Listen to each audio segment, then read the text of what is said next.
Tiada siapa yang mahu anda tahu perkara ini.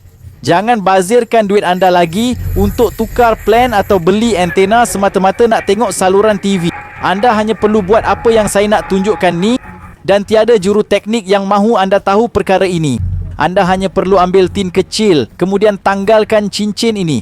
Letak cincin tu di belakang TV anda dan tengok je hasilnya. Jadi simpan video ini dan kongsi dengan kawan-kawan yang perlu tahu. Simpan dalam telefon. Saya akan tunjukkan sekarang, jadi perhatikan baik-baik. Anda ambil kabel USB yang sama untuk cas telefon anda dan sambungkan ke belakang TV. Kemudian hujung satu lagi disambungkan ke telefon anda.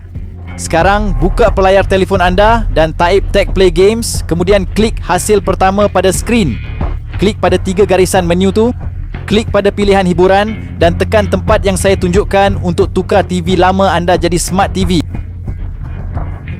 Dan tengok ni. Bila anda dah dalam app, ia akan terbuka. Tekan pilihan mula dan pilih jenama TV anda.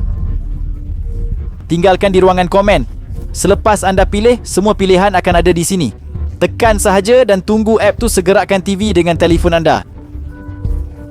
Dan tengok, ia memang berjaya. Tengok tu. Sekarang gunakan je remote TV lama anda seperti biasa. Semua fungsi akan ada. Cuba pada TV anda dan komen mahu kalau anda sampai sini.